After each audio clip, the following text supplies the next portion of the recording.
오늘 본문은 두 가지인데요. 계속 보고 있는 본문하고 고린도전서 13장도 저 함께 보도록 하겠습니다. 우리 먼저는 16장 13절 14절 우리 함께 좀 읽으시겠습니다.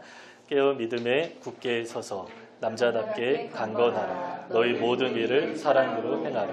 고린도전서 13장 4절부터 7절까지 함께 읽으시겠습니다. 사랑은 오래 참고 사랑은 온유하며 시기하지 아니하며 사랑은 자랑하지 아니하며 교만하지 아니하며 무례히 행하지 아니하며 자기의 유익을 구하지 아니하며 성내지 아니하며 악한 것을 생각하지 아니하며 불의를 기뻐하지 아니하며 진리와 함께 기뻐하고 모든 것을 참으며 모든 것을 믿으며 모든 것을 바라며 모든 것을 견디느니라. 아멘. 우리 계속 같은 본문을 보고 있습니다. 사도 바울은 마지막으로 네 가지 중요한 권면을 하는데요. 깨어라, 믿음에 굳게 서라, 남자답게 강건하라 권면했습니다. 그 단어 하나하나의 어감이 상당히 강한 느낌이었는데요. 이제는 마지막으로 조금 부드러운 어조로 마무리하는 것 같습니다. 사랑에 관한 이야기입니다. 그러나 이 마지막 이야기도 사실은 만만치 않습니다. 그 아가서가 사랑으로 알려져 있는 내용인데요. 사랑은 죽음보다 강하다라고 합니다. 이 죽음의 권세가 상당히 강한 것인데 그를 이기는 것이 사랑이다. 이렇게 말할 정도입니다. 그래서 이 사랑에 관한 권면도 그냥 마냥 편하게 들을 수 있는 내용은 아닌 것 같습니다. 이 본문에서는 모든 일을 사랑으로 행하라 라고 하는데요. 사실 제가 원어로 찾아보니까 조금 독특합니다. 사랑으로 행하라 라고 보다 직역하면 사랑이 되게 하라 이렇게 말씀합니다. 제가 예전에 그 방송에서 조금 독특하고 어색한 표현을 들은 적이 있습니다. 그 가수 션이 어느 예능 프로그램에 나와서 했던 말인데요. 그가 만든 말은 아니었던 것 같고요. 많이 돌고 있던 말이었던 것 같은데 저는 그때 처음 들었습니다. 치킨은 사랑이다 라는 것입니다. 무슨 의미인지는 우리가 다 알지만 사실 문법에는 좀 맞지 않는 표현이죠. 치킨은 물질 명사인데 사랑은 추상 명사이기 때문에 동격이 성립하기가 어렵습니다. 그리고 사랑은 주로 동사로 사용되기 때문에 내가 무엇을 사랑한다라는 식으로 사용됩니다. 그러나 이렇게 어색하게 사용하는 이유는 강조하는 의미가 있죠. 그냥 내가 무엇을 사랑한다라고 표현해도 괜찮은데 사람마다 그 사랑의 정도가 다 다르지 않습니까? 그래서 내가 사랑한다 이런 표현으로는 조금 부족한 것입니다. 그래서 아예 절대적으로 그것은 사랑 그 자체다 이러한 식으로 말하는 것입니다. 그런데 본문의 표현이 조금 비슷합니다. 모든 일이 사랑이 되게 하라라고 합니다. 그러니까 무슨 일을 하면 그 일 자체가 사랑이 되어야 한다라는 것입니다. 구체적으로 말하면요. 여러분 우리 예배는 사랑이 되어야 합니다. 사랑이 없는 예배는 의미가 없습니다. 우리가 하나님을 사랑하는 마음으로 또 공동체를 사랑하는 마음으로 우리가 하나 되어서 함께 하나님을 예배합니다. 봉사도 사랑이 되어야 합니다. 이 봉사하는데 우리의 사랑이 묻어나와서 누가 봐도 이 봉사는 사랑으로 행하는 것이다. 이렇게 알려져야 한다라는 것입니다. 전도와 선교도 마찬가지입니다. 우리가 사랑하는 마음 때문에 전도하는 것이죠. 교회 수를 불리기 위해서 전도하는 건 아닙니다. 선교도 마찬가지입니다. 선교사님 사랑하고요. 또 선교지에 있는 성도들을 또 사랑하는 마음으로 후원하고 가서 돕는 것입니다. 또 우리의 가정도 사랑이 되어야 합니다. 그래서 어느 가정을 떠올리면 가장 먼저 느껴져야 하는 것이 무엇입니까? 사랑이 느껴져야 한다라는 것입니다. 그러면 왜 이렇게 사랑을 강조하겠습니까? 바울은 일찌감치 사랑의 사도라고 불렸습니다. 그만큼 사랑을 아주 중요하게 여겼기 때문에 사랑의 사도라고 하는 것이죠. 고린도전서 13장이 대표적인데요. 여기에서는 사랑만이 영원하다라고 하면서 사랑이 없다면 아무것도 아니라라고 했습니다.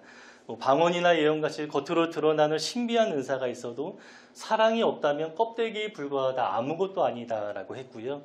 또 이웃을 향한 구제나 또 하나님을 위한 순교처럼 그 고귀한 헌신조차 사랑이 없다면 아무 유익이 없다라고 말했습니다. 그래서 모든 일에 의미가 생기려면 반드시 사랑이 있어야 한다라고 했죠. 반대로 사랑이 없다면 문제가 생깁니다. 고린도 교회 가운데 여러 가지 문제가 있었는데요. 신학과 진리를 바르게 세워야 하는 문제도 있었지만 대부분의 문제가 사랑이 없었기 때문에 나타나는 문제였습니다. 사랑이 없기 때문에 분쟁이 나타났고요. 사랑이 없기 때문에 무관심합니다. 음행하는 자들을 그냥 방치합니다. 사랑이 없으니까 자기는 조금도 손해보려 하지 않고 법정 앞에 나아갑니다. 사랑이 없기 때문에 자기 지식을 자랑하면서 우상의 재물을 먹는 데에 또 연약한 성도들을 실족하게 하죠. 또 사랑이 없으니까 성만찬에 질서가 없고요. 온종일 일하다가 늦게 온 성도들을 배려하지 않습니다. 사랑이 없으니까 자기 은사를 자랑하고요. 또 어떤 사람들은 무시하기도 합니다. 그래서 만약에 고린도 성도들 가운데 사랑이 있었다면 어땠을까요? 이렇게 많은 문제가 생길 리가 없습니다. 문제는 사랑입니다. 물론 종말을 바라보면서 깨어있는 거 정말 중요합니다. 복음의 진리 가운데 우리가 굳게 서고요. 남자답게 강건해야 합니다. 그런데 최종적으로 중요한 것이 바로 사랑이다, 이렇게 이야기를 하는 것입니다. 그래서 마지막 4가지 권면 중에 가장 마지막 권면은 사랑으로 전체를 감싸는 것입니다. 그러면 여러분, 사랑이 무엇입니까? 본문은 그냥 사랑하라고만 말하지 어떻게 사랑하라 이렇게 말하진 않습니다. 왜냐하면 이미 고린도전서 13장에서 사랑에 관해서 말씀했기 때문입니다. 우리가 고린도전서 13장을 지나오면서 2번에 걸쳐서 설교를 했는데요. 사랑은 오래 참습니다. 그리고 사랑은 영원합니다 라는 제목이었습니다. 그런데 여기서 사랑이 무엇인지 구체적으로 다 다루지는 않았는데요. 오늘 함께 그 내용을 나누고자 합니다. 사랑은 오래 참고, 이 내용은 이미 나눴는데요. 그 다음부터 나오는 내용이 주목할 만합니다. 여기에서는 아니하며 라는 내용이 반복됩니다. 그러니까 사랑은 무엇입니까? 무엇을 하지 않는 것입니다. 우리가 일반적으로 이해하는 사랑과 조금 다른 것 같습니다. 많은 사람들이 사랑을 말할 때 어떤 감정으로 충만해져 있는 상태에서 무언가 적극적으로 표현하고 행동하는 것이 사랑이다라고 말합니다. 표현하지 않는 사랑은 사랑이 아니라고 하면서 사랑의 고백을 하고 또 선물을 주고 상대방의 기쁨을 위해서 여러 가지 노력과 수고를 하는 것, 이것이 사랑이라고 일반적으로 말합니다. 그런데 성경에서 사랑을 정의할 때요, 조금 수동적으로 말합니다. 세상에서는 가만히 있으면 중간은 간다라고 하는데 성경에서는 어떠한 면에서 가만히 있을 때 그게 바로 사랑이다, 이렇게 이야기하는 것입니다. 그러나 가만히 무언가를 하지 않는 것이 조금 쉬운 것 같은데요. 그렇지 않습니다. 사실 이것은 상당한 의지를 들여서 적극적인 어떠한 노력을 요구하는 것입니다. 왜냐하면 하지 말아야 하는 것들이 우리가 아주 쉽게 범하는 잘못이기 때문이죠. 대부분 우리 죄성과 관련되어 있습니다. 우리 지난주에도 죄성이 우리를 거룩의 반대 방향으로 끌어내린다라고 했는데요. 사랑도 마찬가지입니다. 죄성과 반대이기 때문에 무엇을 하지 않는 것이 사랑이다라고 말하는 것입니다. 그러면 여러분, 구체적으로 무엇을 하지 말아야겠습니까? 13장에는 많은 이야기가 담겨 있는데요. 우리가 하나씩 간단하게 살펴보겠습니다. 가장 먼저는 시기하지 않습니다. 이 시기라는 것은 질투하고 부러워하는 마음인데요. 누군가에게 어떠한 것이 있을 때 또 나에게 그것이 없을 때 시기하는 마음이 생깁니다. 그러나 상대방을 사랑하면 시기하지 않는다라고 말합니다. 가장 대표적으로 부모님들에게 이러한 마음이 있는데요. 자녀들이 잘 되기를 원합니다. 그동안 자신이 살아온 삶보다 자녀들이 더 많은 것을 갖추고 더 잘 살아가기를 원합니다. 그리고 실제로 잘 살아가면 그 모습을 보고 흐뭇해하시고 좋아하시죠. 자녀를 시기하는 부모는 없습니다. 왜 그렇습니까? 자녀를 사랑하기 때문입니다. 그래서 여러분, 우리가 누군가를 정말로 사랑한다면 이렇게 고백하게 됩니다. 나보다 너가 더 잘 되기 원해. 이러한 고백이 자연스럽게 나타나게 됩니다. 제가 예전에 중고등부 사역할 때 학생들에게 서로 이런 고백을 한번 시켜보았는데요. 그런데 마지못해 하긴 하는데 나중에 이야기를 들어보니까 진심을 담아서 이 이야기를 하지 못했던 것 같습니다. 성적으로 서로 경쟁하는 그 분위기 속에서 내가 더 높이, 더 앞서 나가기 원하는 마음이 아주 자연스럽게 학습되기 때문입니다. 그러면 여러분, 우리는 어떻습니까? 서로를 정말 사랑하고 계십니까? 우리도 한번 좀 고백하기 원하는데요. 우리 집사님들이 계셔서 조금 죄송하긴 한데 우리 옆에 있는 분들에게 한번 이렇게 좀 고백해 보면 좋겠습니다. 나보다 당신이 더 잘 되기 원합니다. 네, 한번 고백할까요? 네. 네, 여러분 이 고백이 진심이라면 우리는 정말 서로를 사랑하고 있는 것입니다. 그리고 사랑은 자랑하지 않습니다. 자랑이라는 것은 시기와 반대죠. 부러워하는 마음이 시기하는 것인데요. 부러움을 사게 만드는 것이 자랑하는 것입니다. 물질이든 재능이든 나에게 무언가 주어진 것이 있을 때 상대방으로부터 이제 부러움을 사기 위해서 이제 자기를 잘 드러내지 않는 것, 이것이 바로 사랑입니다. 오히려 무언가 주어졌을 때 상대방을 아주 세심하게 고려하는 마음이죠. 혹시 부러워하지 않을까, 이러한 마음으로 상대방을 배려하는 모습이 바로 사랑이다, 이렇게 이야기를 합니다. 그러나 이 시대는 자기를 자랑하는 시대입니다. 꽤 예전부터 자기 PR의 시대라고 하면서 자기를 잘 드러내는 것이 지혜롭다라고 말합니다. 그리고 SNS를 보면 한결같이 자기를 자랑하고 또 그 결과 무엇을 합니까? 부러움을 사게 만들면서 자기 만족을 느끼는 사람들이 많이 있습니다.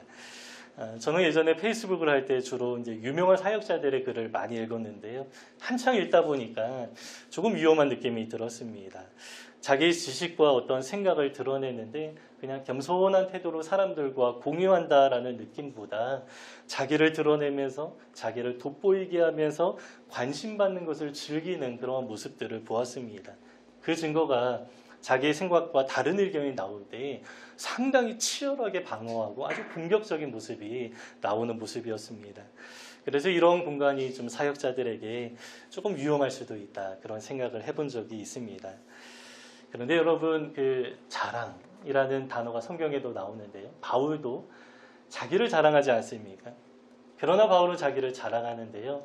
역설적으로 자기의 약함을 자랑합니다. 그러면 성도들의 마음이 얼마나 위로가 되겠습니까?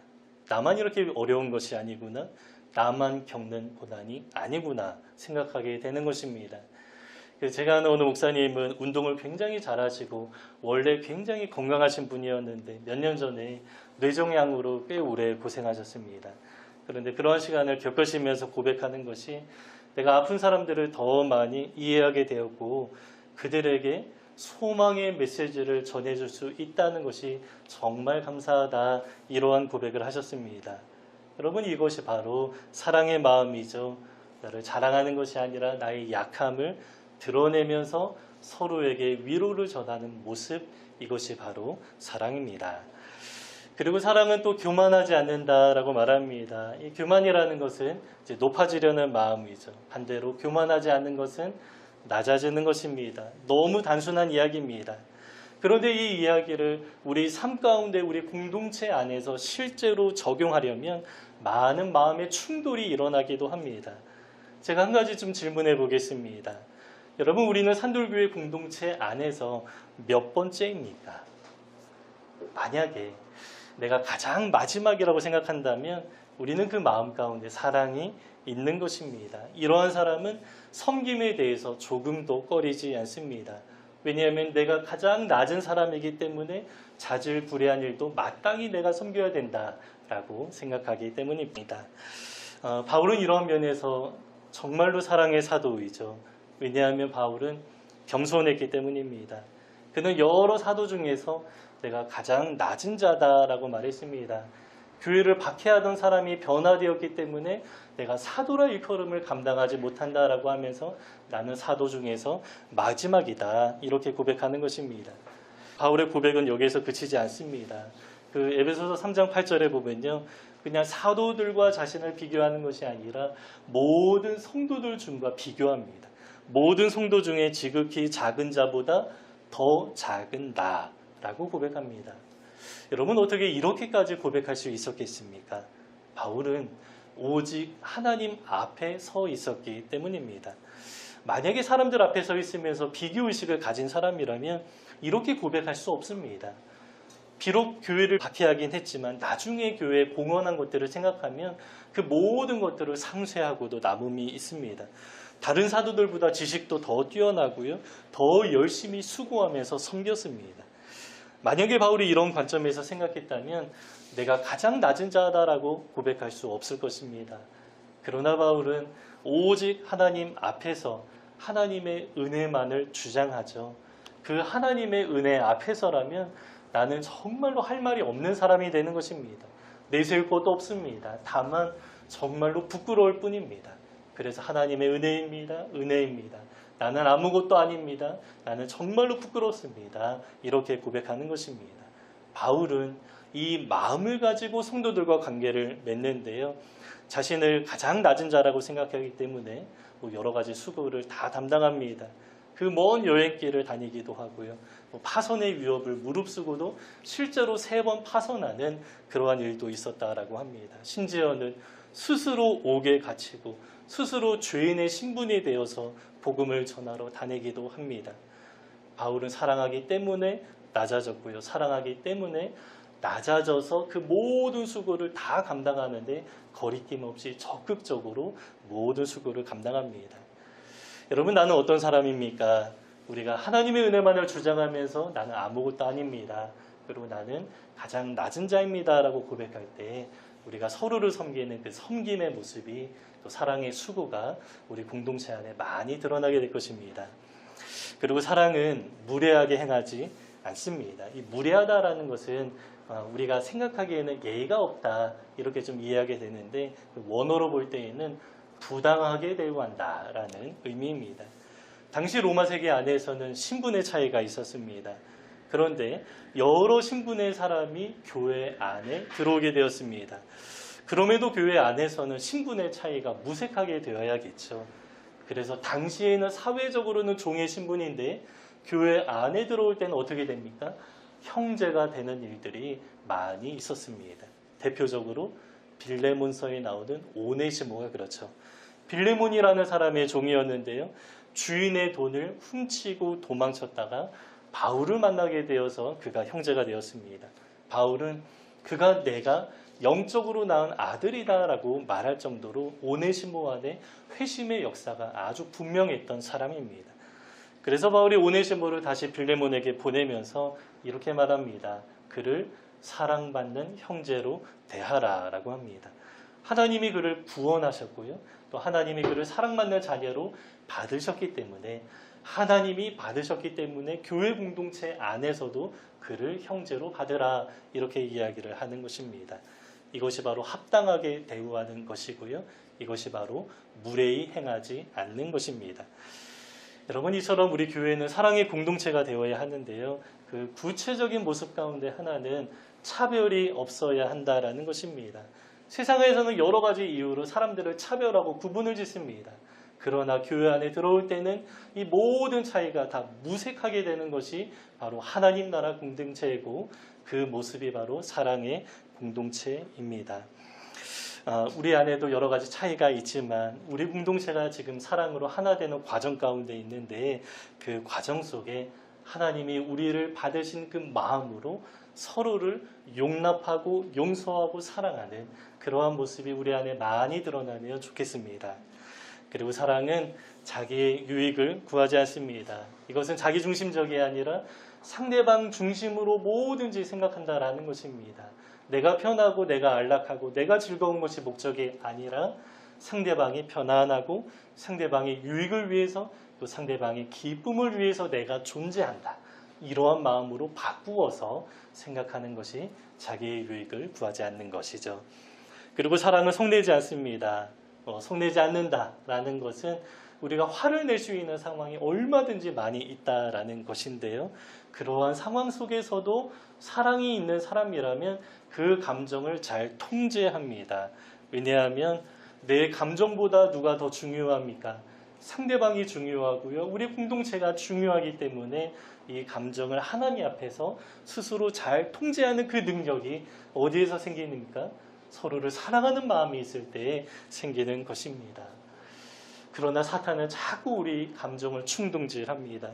나를 불편하게 하는 어떠한 말을 자꾸 생각나게 하고 자꾸 우리에게 속삭이는 것입니다. 그래서 그 불편한 마음의 감정의 끈을 묶어버리고 우리를 계속 이리저리 이끌어가는 것입니다. 그러나 우리가 이 사탄의 속삭임을 또 속임수를 잘 분별하고 이 감정의 끈을 기도하면서 한번 잘 끊어버리고 해방되어야 합니다. 이 성령의 역사가 우리 안에 꼭 필요합니다. 나를 부인하면서 성령님 앞에 나를 드리고 나를 다스리시도록 내어드릴 때에 우리 안에 부정적인 감정에서 해방되는 역사가 우리 안에 일어날 뿐만 아니라 성령님이 우리를 다스리시면 우리의 감정 그 순간에 바뀌는데요. 어떻게 바뀝니까? 그분은 우리에게 기쁨을 주십니다. 그리고 평강을 주십니다. 그래서 성령님이 우리를 다스리시면 그 순간에 우리의 감정이 확 바뀌는 그러한 역사가 일어나게 되는 것입니다. 이러한 성령의 역사 추구하면 좋겠습니다. 그리고 사람은 악한 것을 생각하지 아니하고요, 또 불의를 기뻐하지 않습니다.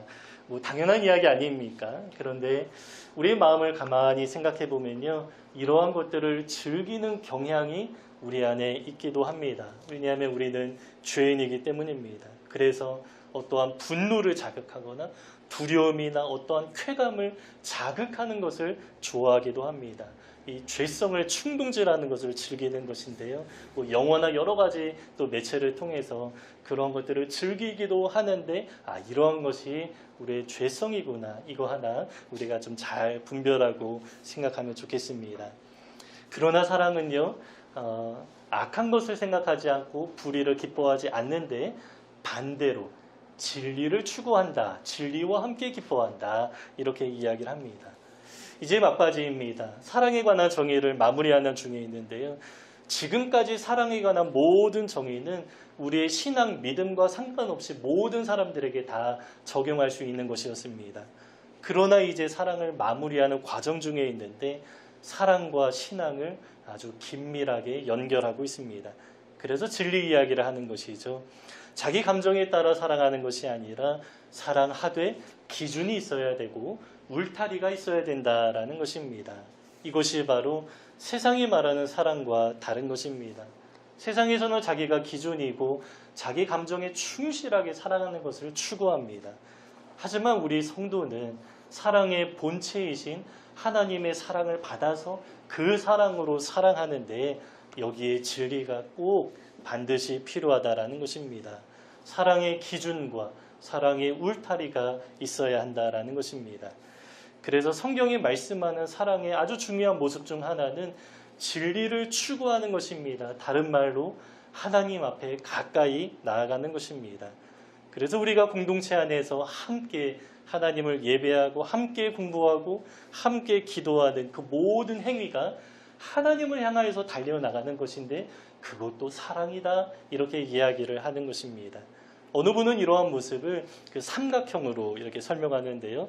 이 두 사람이 서로를 향하여서 이렇게 가까이 나아가는 것이 아니라 두 사람이 이렇게 가까이 나아갈 때 하나님을 향하여서 가까이 나아갈수록 두 사람이 함께 서로 더 친밀해지고 사랑하는 과정 속에 있을 수 있다, 이렇게 이야기를 하는 것입니다. 여러분, 서로 사랑하긴 하는데 하나님과 멀어진다라고 한다면 그것은 성경이 말씀하는 사랑이 아닙니다. 이성 간의 교제나 또 부부 간의 사랑도 마찬가지겠죠. 우리가 서로가 가까워질수록 하나님 앞에 가까이 나가는 모습, 이것이 바로 성경이 말씀하는 사랑입니다. 그리고 마지막으로 모든 것을 참으며 모든 것을 믿으며 모든 것을 바라며 모든 것을 견딘다라고 합니다. 사랑에 관한 정의를 마무리하고 있는데요. 상당히 추상적이죠. 구체적으로 어떤 말을 하는지 명확하지 않습니다. 그런데 이 네 가지 중에요, 처음과 마지막은 사랑에 관한 전체 정의의 처음과 마지막과 비슷합니다. 그래서 모든 것을 참는다, 오래 참음입니다. 그리고 가장 마지막은 모든 것을 견딘다. 이것도 인내와 관련된 이야기입니다. 그래서 예전에 제가 설교할 때 사랑은 오래 참는 것입니다. 그래서 사랑의 가장 핵심이 오래 참음이다, 이렇게 나눴던 것입니다. 그런데 중간에 두 가지가 있습니다. 모든 것을 믿으며 모든 것을 바란다, 이렇게 이야기를 합니다. 근데 여러분, 무언가 짐작하게 하는 표현이지 않습니까? 믿고 바라는 것, 무엇입니까? 믿음과 소망입니다. 그래서 사랑은 믿음과 소망과 아주 긴밀하게 연결되어 있습니다. 이 바울은 믿음과 소망과 사랑, 이 세 가지를 정말로 중요하게 여기는데요. 그 중에 제일이 사랑이라고 말하지만 믿음과 소망을 또 하찮게 여기는 것도 아닙니다. 이것 또한 세상이 설명하는 사랑과의 차별점이죠. 세상 사람들도 사랑합니다. 모든 사람 안에는 하나님의 형상이 물론 조금 깨어진 조각조각 담겨있지만 모든 사람 안에 하나님의 형상이 담겨있기 때문에 또 이제 사랑하긴 합니다. 그러나 우리가 추구하는 사랑은 이제 회복된 모습으로, 이제 하나님의 형상이 회복된 모습으로 하나님의 사랑 안에서 사랑하는데, 그 사랑에는 믿음이 필요하고 소망도 필요하다, 연결되어 있다라고 말합니다. 그래서 우리는 같은 믿음 안에서 사랑합니다. 그래서 믿음 안에 더 깊이 들어오면 들어올수록, 우리가 복음을 더 깊이 진하게 경험하면 경험할수록 사랑의 관계가 더 끈끈하게 이어진다라는 것입니다. 성경에서 우리가 하나 되었다라고 말씀하는데요, 개인의 호감도에 따라서 친밀해지는 것이 결코 아닙니다. 오직 예수 그리스도 안에서, 복음 안에서 하나가 되었다라고 이야기를 합니다. 그래서 복음이라는 그 진한 공감대 안에서 하나를 이루기 때문에 복음 안에 깊이 들어오면 들어올수록 이 끈끈한 사랑의 관계가 우리 안에 형성되는 것입니다. 그래서 사랑은 믿음이 반드시 필요합니다. 이 믿음과 복음의 역사가 우리 안에 더 많이 나타날수록 우리는 더 사랑하게 됩니다. 그리고 우리는 같은 소망을 바라보면서 사랑합니다. 이것은 우리의 그 방향성을 의미하는 것이죠. 같은 곳을 바라보면서 함께 손잡고 걸어나가는 그 모습이 바로 사랑이다라는 것입니다. 이 방향성이 맞지 않으면 사랑하기가 참 어렵습니다. 교회 안에서 세상을 추구하는 사람과 하나님 나라를 추구하는 사람이 서로 사랑하기가 참 어렵습니다. 왜냐하면 서로 딴 데를 바라보기 때문입니다. 최근에 제가 다른 교회 안에서 많은 사람들이 힘들어하는 그런 이야기를 좀 들었는데요. 여러 가지 이야기를 들었지만 가장 본질적인, 가장 어려운 이유가 뭔가 좀 생각해 보면 이 지향점이 다르기 때문이다라고 합니다. 나는 정말 성경이 말씀하고 성경이 지향하는 하나님의 나라를 추구하기 원하는데, 교회 안에서 자꾸 세상에서 잘 사는 이러한 데 관심을 가지고 그러한 이야기로 이제 흘러갈 때 나의 신앙의 그 방향성과 괴리감이 너무나 심해진다라는 것입니다. 그러면 그 안에서 사랑의 공동체를 형성하기가 너무 어려워진다라는 것이죠. 왜냐하면 사랑은 같은 곳을 바라보면서 우리가 함께 손잡고 걸어나가는 것이기 때문입니다. 그래서 사랑에는 믿음의 공감대가 꼭 필요하고요, 같은 곳을 바라보며 추구하는 그 소망도 필요합니다. 그래서 바울은 믿음과 소망, 사랑, 이 세 가지를 고린도전서뿐만 아니라 성경 곳곳에서 강조하고 있습니다. 여러분, 우리는 어떻습니까? 서로 사랑하고 계십니까?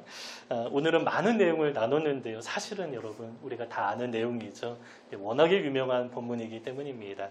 그러나 아는 것과 행하는 것이 참 다를 때가 많이 있는데요, 이번 주간에는 오늘 본문에서 말씀하는 그 사랑에 관한 내용을 조금 더 특별히 묵상하면서 한 가지씩은 꼭 적용해 보면 참 좋겠습니다. 그리고 우리가 이러한 것을 꿈꾸면 좋겠는데요, 본문에서는 이제 모든 일을 사랑으로 행하라라고 말하지만 직역하면 모든 일이 사랑이 되게 하라라고 하는데요, 우리 가정과 또 우리 산돌교회 가운데 행하는 모든 것들에 좀 사랑이 잘 표현되어서 우리 교회는 사랑 그 자체가 되면 좋겠습니다. 물론 우리가 서로 사랑하는 그 과정 속에 부족한 모습도 많이 있지만 이 사랑의 방향성 따라서 하나님 보시기에 아름다운 모습으로 우리 공동체가 잘 성장해 나가면 좋겠습니다. 우리 고린도전서 13장 4절과 7절 말씀 다시 한번 읽고 오늘 말씀 마치겠습니다. 우리 4절부터 읽으시겠습니다. 사랑은 오래 참고, 사랑은 온유하며, 시기하지 아니하며, 사랑은 자랑하지 아니하며, 교만하지 아니하며, 무례히 행하지 아니하며, 자기의 유익을 구하지 아니하며, 속내지 아니하며, 악한 것을 생각하지 아니하며, 불의를 기뻐하지 아니하며, 진리와 함께 기뻐하고, 모든 것을 참으며, 모든 것을 믿으며, 모든 것을 바라며, 모든 것을 견디느니라.